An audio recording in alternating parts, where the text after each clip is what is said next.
Assalamualaikum warahmatullahi wabarakatuh. Mohon izin memperkenalkan diri, nama saya Gilang Pranagusti. Nomor induk mahasiswa saya 1872170004. Mata kuliah perkembangan peserta didik dengan topik pentingnya perkembangan potensi dari peserta didik. Dosen pengampunya adalah Ibu Dr. Rita Aryani MM, Prodi Pendidikan Ekonomi di Universitas Pancasakti.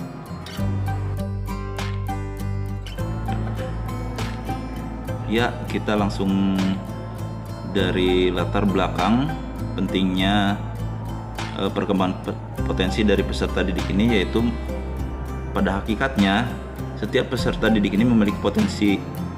Bahkan potensi yang mereka miliki itu beragam atau bermacam-macam ya. Nah, potensi itu yaitu merupakan kesanggupan, daya, kemampuan untuk lebih berkembang. Nah, didasari pada perbedaan individu ini, peserta didik satu sama lain yang sangat memiliki berbagai macam minat, kemampuan, kesenangan, pengalaman, dan cara belajar yang berbeda. Nah, oleh karena itu, kegiatan pembelajaran, organisasi kelas, materi pembelajaran, waktu belajar, alat belajar, dan cara penilaian itu perlu beragam, disesuaikan dengan karakteristik dengan peserta didik itu sendiri. Nah, seorang guru ini tidak bisa berpatok hanya pada satu metode pengajaran saja. Kenapa? Karena setiap peserta didik ini memiliki aneka ragam perbedaan dalam hal pembelajaran yang satu dengan yang lain, yang perlu dipahami secara mendalam oleh guru tersebut. Untuk itu, dalam hal ini harus diperlukan pemahaman dari guru untuk mengetahui keberagaman masing-masing dari peserta didik. Bagaimana caranya? Yaitu melalui strategi dan metode pembelajaran yang tepat untuk peserta didik, sehingga potensi peserta didik tersebut dapat terwadahi secara tepat dan maksimal. Nah, melakukan pengembangan pendidikan yaitu terkait pengetahuan akademik dari siswa yang memang menjadi tugas utama sebagai guru atau calon guru. Akan tetapi di dalam prosesnya, pengetahuan yang dikembangkan harus sesuai dengan potensi, minat, dan bakat mereka. Nah, mengembangkan seluruh potensi dan karakteristik yang ada di dalam diri peserta didik, yaitu seperti karakteristik intelektual, sosial, emosional, moral, dan juga spiritual, yaitu merupakan salah satu cara untuk mencapai tujuan di dalam pendidikan. Nah, di sini dikutip dalam buku Perkembangan dan Pertumbuhan Peserta Didik pada tahun 2013, yaitu disebutkan bahwa salah satu ciri guru bermutu adalah yang memahami perkembangan peserta didiknya. Nah, pengetahuan tentang perkembangan siswa yaitu bisa membantu dalam mengembangkan diri dan potensi mereka, serta bisa memecahkan masalah yang dihadapinya. Nah, dengan memahami potensi dan karakter siswa, itu bisa mendapat gambaran tentang tingkat penguasaan pengetahuan, mengetahui aspirasi dan kebutuhan mereka, serta bisa menentukan kedalaman dan keluasan materi yang perlu diajarkan. Nah, selain itu, informasi tentang potensi dan karakteristik siswa ini bisa digunakan, yaitu sebagai acuan untuk menciptakan pembelajaran yang kreatif dan efektif, sehingga nantinya tujuan dari pembelajaran ini bisa tercapai dengan baik. Nah, di sini kita harus benar-benar yaitu memahami peserta didik. Nah, peserta didik itu apa? Nah, menurut Toto Suharto,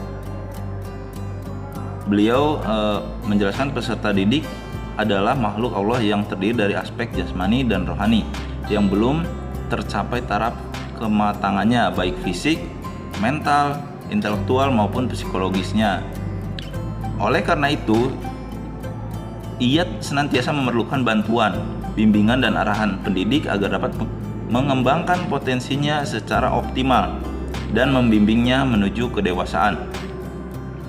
Nah, potensi dasar yang dimiliki peserta didik akan berkembang secara maksimal tanpa melalui tidak akan berkembang secara maksimal tanpa melalui proses pendidikan. Nah,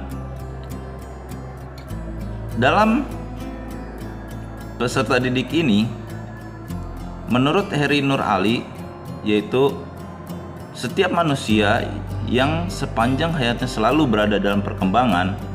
Nah, jadi bukan hanya anak-anak yang sedang dalam pengasuhan dan pengasihan orang tuanya, bukan pula anak-anak yang ada dalam usia sekolah.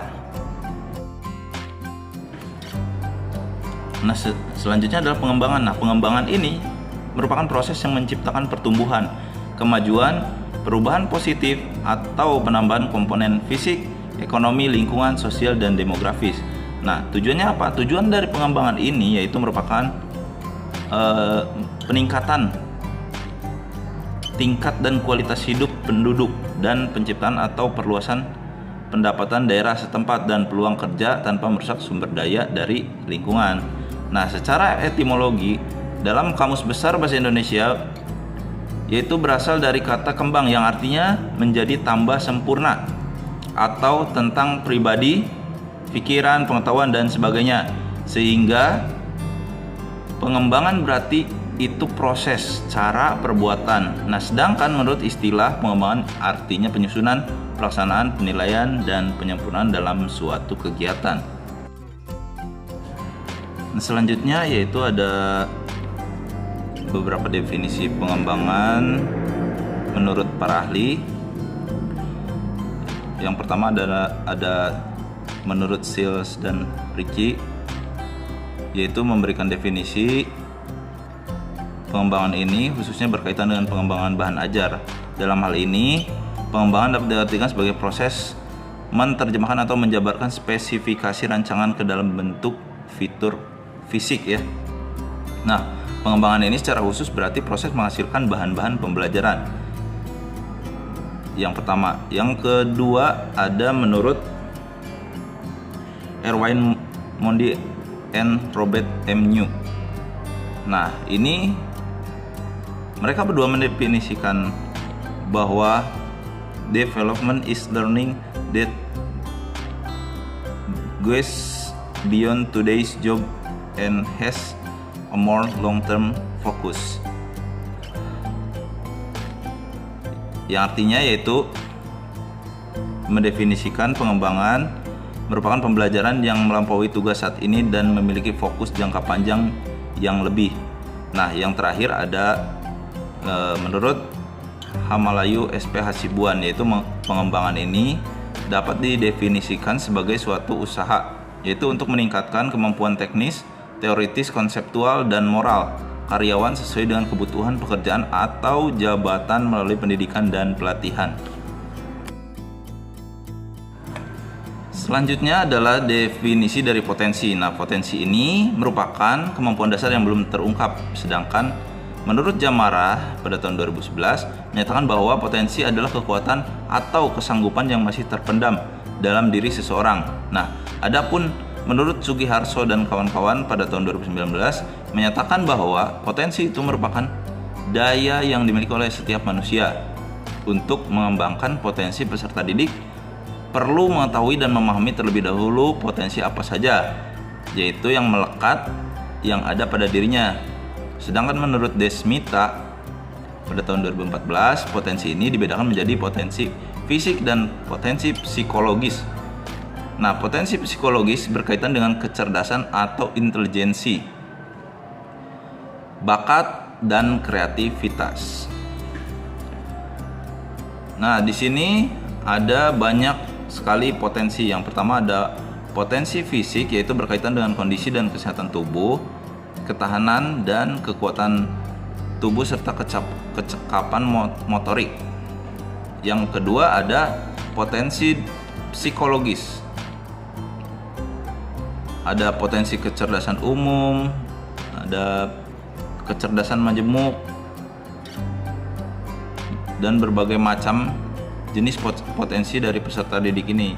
Yang pertama ada kecerdasan bahasa, yaitu atau verbal linguistic intelligence. Nah, kecakapan berpikir ini melalui kata-kata menggunakan bahasa untuk menyatakan dan memaknai arti yang kompleks seperti penulis, ahli bahasa, sastrawan, jurnalis, dan lain-lain.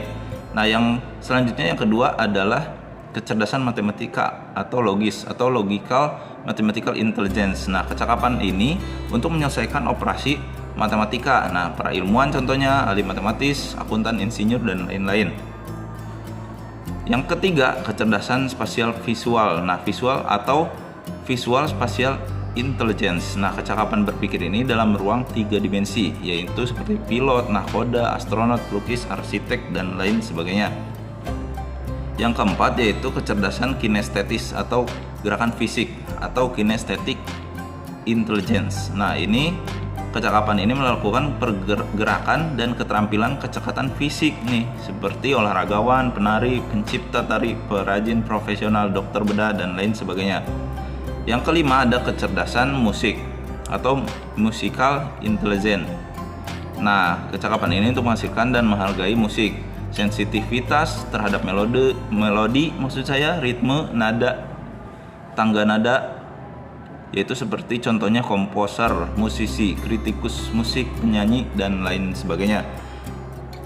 Nomor 6 ada kecerdasan hubungan sosial atau interpersonal intelligence. Nah, kecakapan ini memahami dan merespon serta berinteraksi yaitu dengan orang lain secara efektif. Contohnya guru, konselor, pekerja sosial, aktor, pimpinan masyarakat, dan lain sebagainya. Selanjutnya ada kecerdasan intrapersonal yaitu intrapersonal intelligence. Nah, kecakapan ini mengenali dan memahami diri serta menata diri sendiri secara efektif. Yaitu contohnya adalah agamawan, psikolog, psikiater, filsuf, dan lain-lain. Yang terakhir adalah kecerdasan naturalis yaitu kecakapan manusia untuk mengenali tanaman, hewan, dan bagian lain yaitu dari alam semesta. Contohnya adalah petani, ahli botani, arkeolog, antropolog, ahli ekologi, ahli tanah, pecinta lingkungan, dan lain sebagainya. Itu adalah beberapa jenis ya dari potensi kecerdasan dari potensi peserta didik. Nah, selain tadi ada kecerdasan umum dan kecerdasan majemuk, di sini juga ada dari bakat. Bakat ini merupakan kecakapan dasar atau suatu potensi yang merupakan pembawaan untuk memperoleh suatu pengetahuan atau keterampilan pada bidang tertentu. Nah, bakat ini dapat dikelompokkan menjadi bakat bilangan, bakat bahasa, bakat tilikan ruang, tilikan hubungan sosial, dan bakat gerak motoris. Selain bakat, yang terakhir ada kreativitas. Nah, kreativitas ini memegang peranan penting yaitu dalam kehidupan manusia. Karena dengan kreativitas ini individu dapat mencapai keberhasilan dan kebahagiaan. Nah, orang kreatif adalah orang yang unggul, terus belajar dan membuat kreasi. Nah, setiap orang memiliki potensi kreatif, yaitu meskipun dalam derajat yang berbeda. Nah, kreativitas ini mengarah ke penciptaan sesuatu yang baru, berbeda, unik. Ya, baik itu berbentuk lisan, tulisan, maupun konkret atau abstrak. Nah, kreativitas ini timbul dari pemikiran yang divergen.